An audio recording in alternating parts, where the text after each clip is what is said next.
Over the years, the consolidation of the airline industry has been intense. Over in Europe, IAG has its mainly Western Europe portfolio of carriers, while Air France-KLM dominates France and the Netherlands through the two mainline carriers and budget airline Transavia. Such consolidation makes sense in many ways. Running an airline is an extremely expensive and capital-intensive endeavour. Even if one does have all the necessary funds to get an airline started, they'll be facing stiff competition from existing carriers, airlines that may already have impressive economies of scale. And even if an independent airline manages to carve out a place amid the competition, it may not be able to survive the next big crisis, whether it's airspace closure due to conflict or a global health emergency. While many Americans will already be familiar with consolidation happening in the United States over the past few decades, it's happening in other corners of the world as well. Over in Europe, it looks like Lufthansa Group is on a hot streak of expanding its presence across the continent, either acquiring other carriers in full or taking partial ownership. With the airline group's recently completed acquisition of Italy's ITA Airways and a minority stake in Air Baltic, we thought we'd use today's video to examine exactly how Lufthansa Group got to where it is today.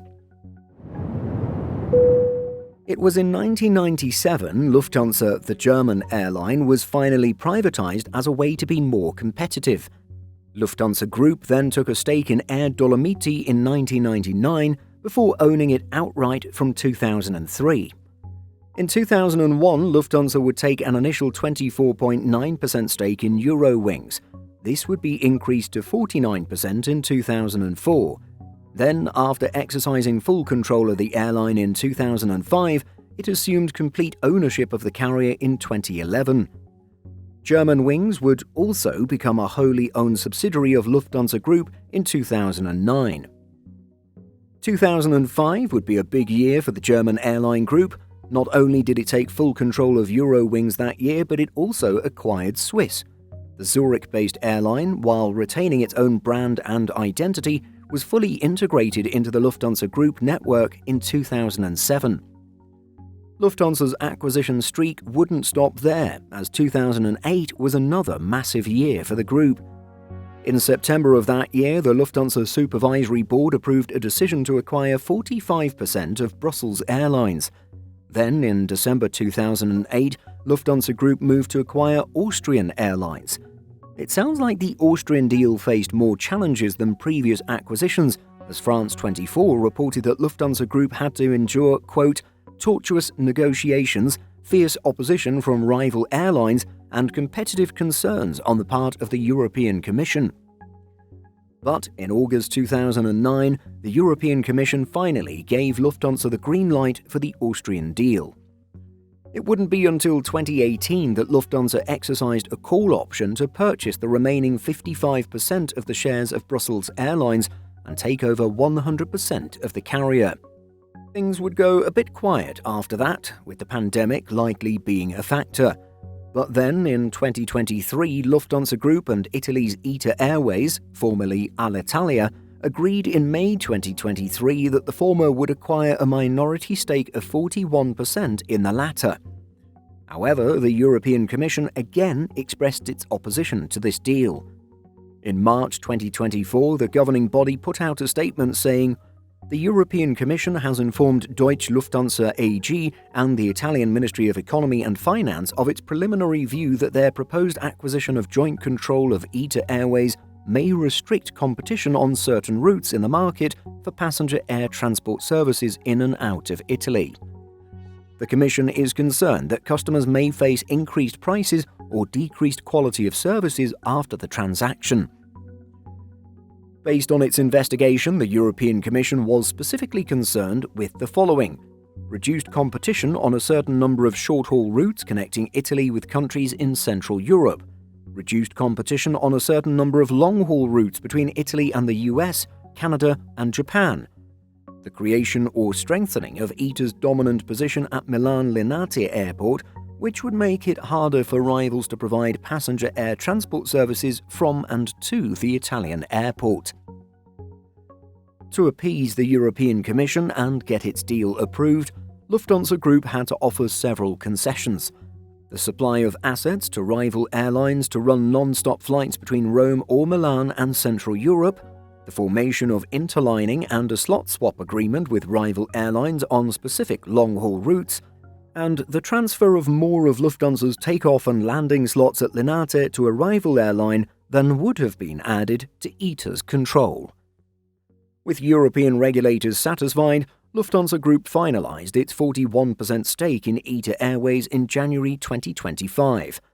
With ITA Airways as part of the Lufthansa Group, it became the German conglomerate's fifth network airline. It was stated that ITA Airways' identity would be retained as a strong brand and developed further. However, the deal will see ITA Airways frequent flyers be able to collect their points or miles either in ITA Airways' existing Volare program or in Lufthansa Group's Miles and More.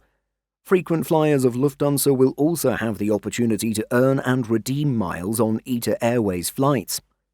Lufthansa Group's press release added that further collaborations such as joint codeshare connections, mutual use of the respective lounges, and the planned admission to the Star Alliance Aviation Alliance are to follow successively.